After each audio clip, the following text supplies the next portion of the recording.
बिस्मिल्लाहिर्रहमानिर्रहीम। नाज़रीन अस्सलाम वालेकुम, मैं हूँ इमरान वसीम। नाज़रीन, चेयरमैन पीटीआई इमरान खान तौहीन अदालत केस में इस्लामाबाद हाई कोर्ट के चीफ जस्टिस अतहर मिनल्ला की जानिब से जो 5 रुकनी लार्जर बेंच तश्कील दिया गया है, इस लार्जर बेंच में कौन कौन से जज साहबान को शामिल किया गया है और लार्जर बेंच की तश्कील का ये मामला कंटेम्प्ट केस में इमरान खान के लिए कितना फ़ायदेमंद और कितना नुकसानदेह साबित होगा, और हाई कोर्ट के चीफ जस्टिस की जानिब से यानी अतहर मिनल्ला की जानिब से इस तौहीन अदालत केस में साबिक़ वज़ीर आज़म इमरान खान को अदालत उज़्मा का सुप्रीम कोर्ट का रास्ता कैसे दिखाया गया है, ये ख़बर और इसके अलावा कुछ और ख़बरों की डिटेल इस व्लॉग में आपके साथ शेयर करेंगे। तो पहली ख़बर से प्रोग्राम का आगाज़ करते हैं। नाज़रीन, गुज़िश्ता रोज़ नून लीग के साबिक़ सीनियर रहनुमा ज़फ़र अली शाह की जानिब से शहबाज शरीफ और नवाज शरीफ के ख़िलाफ़ जो तौहीन अदालत की दरख्वास्त दायर की गई थी, जिस पर गुज़िश्ता रोज़ ही हाई कोर्ट के रजिस्ट्रार की जानिब से ये एतराज़ लगाया गया था कि दरख्वास्त में ज़फ़र अली शाह की जानिब से शहबाज शरीफ के जिस बयान हल्फ़ी और जिस यकीन दहानी का जिक्र किया गया है, वो बयान हल्फ़ी और वो यकीन दहानी इस्लामाबाद हाई कोर्ट को नहीं बल्कि शहबाज शरीफ की जानिब से वो लाहौर हाई कोर्ट को करवाई गई थी। और ये एतराज़ लगाते हुए ज़फ़र अली शाह की दरख्वास्त को नाकाबिले समात करार दे दिया गया था। अब नाज़रीन, डेवलपमेंट ये हुई है कि रजिस्ट्रार की जानिब से ज़फ़र अली शाह की इस दरख्वास्त को एतराज़ात के साथ पीर के रोज़ समात के लिए फ़िक्स कर दिया गया है, और इस्लामाबाद हाई कोर्ट के चीफ जस्टिस अतहर मिनल्ला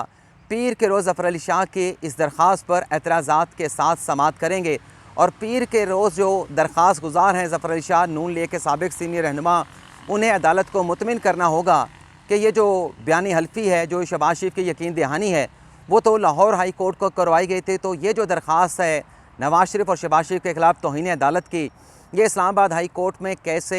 ज़ेर समात आ सकती है, इस्लामाबाद हाई कोर्ट में कैसे काबिल समात हो सकती है। अगर दरख्वास्त गुजार की जानिब से अदालत को मुतमिन कर दिया गया तो अदालत की जानिब से इन एतराज़ात को रिमूव कर दिया जाएगा, दरख्वास्त को समात के लिए इब्तदाई समात के लिए एक्सेप्ट कर दिया जाएगा। लेकिन अगर दरख्वास्त गुजार इन एतराज़ात पर चीफ जस्टिस को मुतमिन ना कर सके तो फिर इस दरख्वास्त को अदालत की जानिब से डिसमिस कर दिया जाएगा, खारिज कर दिया जाएगा। दूसरी नाज़रीन, डेवलपमेंट ये हुई है कि इस्लामाबाद हाई कोर्ट की जानिब से जो इमरान खान के ख़िलाफ़ तौहीन अदालत का नोटिस लेके 24 अगस्त को इब्तदाई समात हुई थी, जिसमें 3 रुकनी बेंच के सरबराह जस्टिस मोहसिन अख्तर कियानी की जानिब से इमरान खान को शो काज नोटिस जारी करते हुए 31 अगस्त को तलब किया गया था, और साथ में ये भी हुक्म दिया गया था कि आइंदा समात पर इस केस की समात के लिए 3 रुकनी बेंच से बड़ा बेंच जो है वो तश्कील दिया जाएगा। तो नाज़रीन, डेवलपमेंट ये हुई है, आपको मालूम है कि इस्लामाबाद हाई कोर्ट के जो चीफ जस्टिस अतहर मिनल्ला साहब हैं, वो 12 जुलाई से लेकर 25 अगस्त तक जो है वो गर्मियों की तातीलात पे बैरून मुल्क गए हुए थे।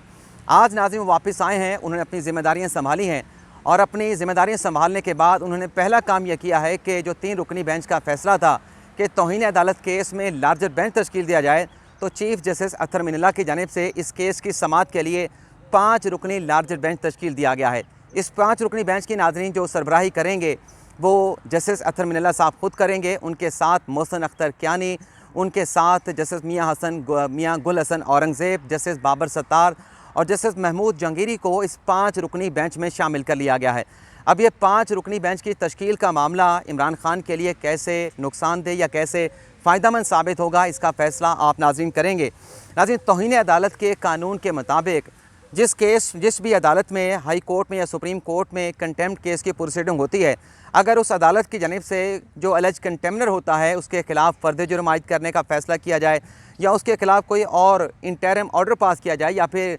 अल्टीमेटली उसे तौहीन अदालत में जो है वो कन्विक्ट कर दिया जाए, तो तौहीन अदालत कानून के तहत एक रास्ता ये होता है कि उस फैसले के ख़िलाफ़ उसी अदालत में इंट्रा कोर्ट अपील दायर की जाए। और अगर 3 रुकनी बेंच ने समात की है तो फिर इंट्रा कोर्ट अपील पर उसी अदालत में उससे बड़ा बेंच यानी 5 रुकनी बेंच जो है वो इंट्रा कोर्ट अपील पर समात करता है। अब इस्लामाबाद हाई कोर्ट में जो मजमूई जजेस की तादाद है वो 9 है, लेकिन जो बेंच तश्कील दिया गया है इमरान खान के ख़िलाफ़ तौहीन अदालत केस में, वो 5 रुकनी बेंच तश्कील दे दिया गया है। और यहाँ पे मेरी दानिश में, मेरी समझ बूझ के मुताबिक खान साहब को नुकसान ये होगा कि अगर आगे चल के इस केस की आगे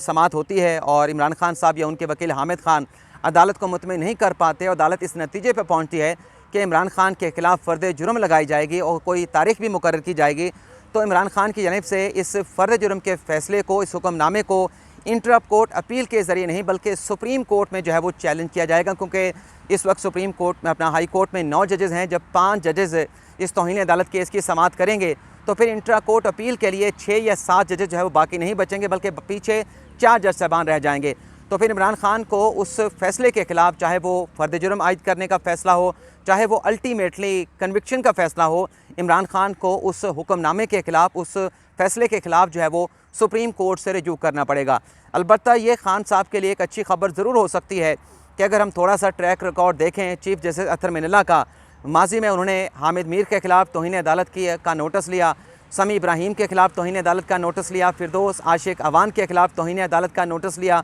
अंसार अब्बासी के ख़िलाफ़ तौहीन अदालत की कार्रवाई शुरू की गई। लेकिन इन तमाम केसेस में जस्टिस अतर मिनल्ला की जानिब से किसी भी एलिज कंटेमनर को कन्विक्ट नहीं किया गया। तो इम्कान नज़र आ रहा है, जो एक तारीख़ है जस्टिस अतर मिनल्ला साहब की, वो बल्कि अपने रिमार्क्स भी देते रहे इन केसेस में कि ये जो तौहीन अदालत का कानून है, इसमें मेरी कोशिश ये होती है, मैंने आज तक किसी को जो है वो कन्विक्ट नहीं किया, तो मेरी कोशिश ये होती है कि किसी को कन्विक्ट ना किया जाए और उसे उसकी गलती का एहसास दिलाया जाए। लेकिन आज इस केस में जो एक चीज़ मुझे ख़तरनाक खान साहब के लिए नज़र आ रही है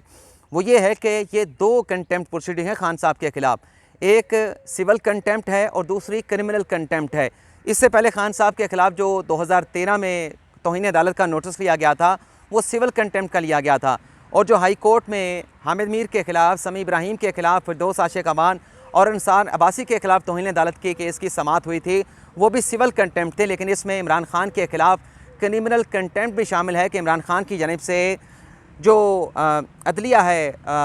माथे अदलिया इस्लामाबाद हाई कोर्ट के जो एडमिनिस्ट्रेटिव कंट्रोल में है, उसको धमकी भी दी गई है, उस अदलिया के जज को, खातून जज को धमकी भी दी गई है। तो ये जो एक नुक्ता है, ये खान साहब के लिए मुझे कुछ थोड़ा सा जो है वो ख़तरनाक नज़र आ रहा है। लेकिन फ़ैसला अल्टीमेटली अदालत ने करना है और दिफा जो है वो इमरान खान साहब ने और उनके वकील हामिद खान ने करना है। इसके बाद नाज़रीन, शहबाज गिल साहब को बरी करने का हुक्म कैसे दिया गया, ये ख़बर बताने से पहले, क्योंकि खान साहब से मुतल्लिक बुरी खबर की हम बात कर रहे हैं, तो बुरी खबर नाज़रीन खान साहब के लिए एक ये है कि जो बरतानिया में नून लीग के अपना लॉयर विंग के जो अपने सरबराह हैं अंसर महमूद, उनकी जानिब से नाज़रीन जो चैरिटी इमरान खान साहब ने बरतानिया से इकट्ठी की थी, उस चैरिटी के ख़िलाफ़ जो है वो बरतानिया का जो चैरिटी कमीशन है वहाँ पे दरख्वास्त दायर कर दी गई है। और ये कहा गया है कि बरतानिया से जो इमरान खान ने खैरात इकट्ठी की, जो चैरिटी इकट्ठी की, उसे पाकिस्तान में सियासी मकासद के लिए इस्तेमाल किया गया है। अब ये दरख्वास्त दायर कर दी गई है और पाकिस्तान नहीं, ये बरतानिया में दरख्वास्त दायर की गई है।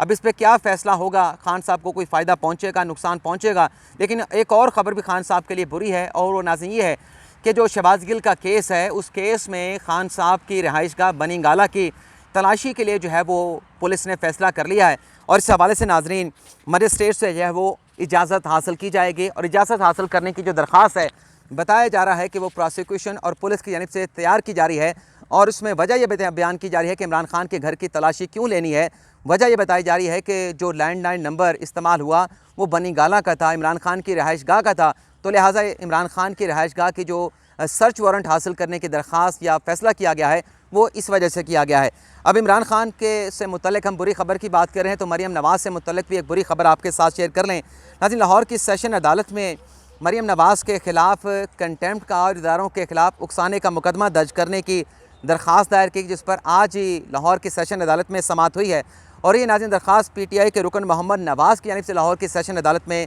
दायर की गई थी। इस दरख्वास्त पर समाअत हुई है, और समाअत में नाज़रीन डेवलपमेंट ये हुई है कि सेशन अदालत की जानिब से 3 सितंबर का मरीम नवाज़ और दीगर जितने भी फ़रीक़ैन हैं उन्हें नोटिस जारी करते हुए जवाब जो है वो तलब कर लिया गया है। अब आ जाते हैं कि शहबाज गिल की रिहाई का हुक्म अदालत ने कैसे दिया है। लेकिन उससे पहले आप नाज़रीन को मालूम है कि कल भी सेशन अदालत में शहबाज शरीफ की दरख्वास्त ज़मानत पर समाअत हुई थी, लेकिन तफ्तीशी पेश नहीं हुए थे।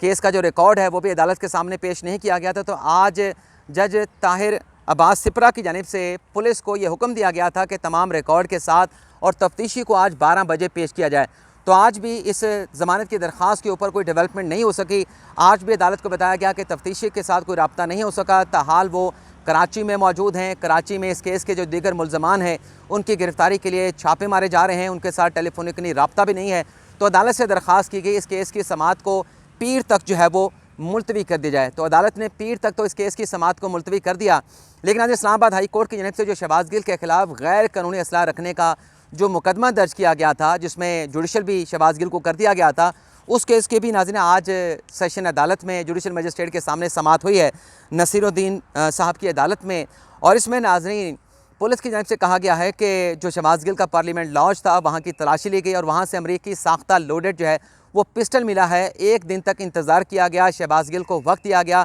कि वो इस पिस्टल का जो लाइसेंस है वो पेश कर दें, लेकिन शहबाज गिल जो है वो पिस्टल का लाइसेंस पेश नहीं कर सके, तो इसलिए उनके खिलाफ मुकदमा जो है वो दर्ज कर लिया गया है। लेकिन शहबाज गिल के वकला का अदालत से ये कहना था कि ये जो पिस्टल है अमरीकी साख्ता ये शहबाज गिल का नहीं बल्कि शहबाज गिल का ड्राइवर है, तो इस केस में शहबाज गिल की ज़मानत को जो है वो एक्सेप्ट किया जाए। तो अदालत ने पहले तो फ़ैसला महफूज कर लिया और बाद अज़ां अदालत ने फ़ैसला अनाउंस कर दिया जिसमें शहबाज गिल की नाज़रीन गैर कानूनी असलाह रखने के मुकदमे में 25,000 के ज़र ज़मानत के एवज़ जो है वो ज़मानत को मंजूर कर लिया। और साथ ही अदालत की जानिब से हुक्म दिया गया कि इस केस में जो है वो शहबाज गिल को रिहा किया जाए, उन्हें बरी कर दिया जाए। लेकिन अगर किसी दूसरे केस में दरकार हैं तो फिर जो कानूनी तरीक़ाकार है, जो कानून का रास्ता है, उसको अडॉप्ट किया जाए। तो इस केस में शहबाज गिल साहब की जो ज़मानत है गैर कानूनी असलाह रखने के का जो मुकदमा है उसमें शहबाज गिल साहब की आज ज़मानत जो है वो एक्सेप्ट कर ली गई है। इसी के साथ साथ नाज़रीन शहबाज गिल केस में दो और डेवलपमेंट भी हुई हैं। इस्लामाबाद हाई कोर्ट का नाज़रीन वो फ़ैसला जिसमें सरकार की जानिब से ये अदालत से इस्लामाबाद हाई कोर्ट से रजू किया गया था कि शहबाज गिल का फ़िज़िकल रिमांड लेना है, शहबाज गिल की मज़ीद तफ्तीश करनी है, तो सरकार की इस अपील को एक्सेप्ट कर लिया गया था और ये मामला ज़ेबा चौधरी साहबा की अदालत में भिजवा दिया गया था। और हाई कोर्ट का ये कहना था कि फ़िज़िकल रिमांड देना हाई कोर्ट का अख्तियार नहीं, ये सेशन अदालत का जुडिशल मजिस्ट्रेट का अख्तियार है, तो लिहाजा इस केस को हम दोबारा सेशन अदालत में रिमांड कर रहे हैं। तो एक तो ये जो फ़ैसला था जो सरकार की अपील को दोबारा से रिवीजन के लिए जो है वो सेशन अदालत को रिमांड कर दिया गया था, इस फ़ैसले को जो है वो आज सुप्रीम कोर्ट में चैलेंज कर दिया गया है और दरख्वास्त ये की गई है कि ये जो फ़िज़िकल रिमांड के हवाले से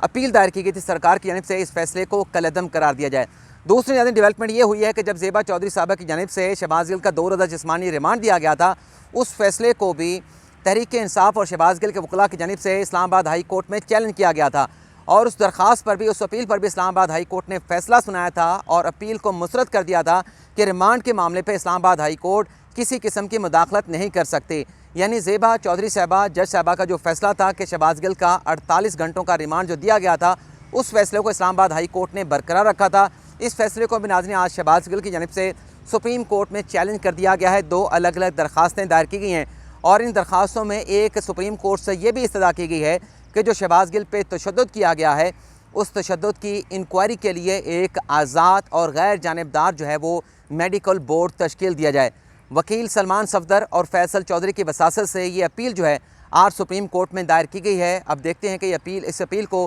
कब जो है वो समाअत के लिए मुकर्रर किया जाता है। ये नाज़रीन आज का हमारा वीलॉग, हमारी ख़बरों की डिटेल। आपसे इजाज़त चाहेंगे। अल्लाह ताला हम सब का हामी नासिर हो। अपनी दुआओं में याद रखिएगा। अल्लाह हाफ़िज़।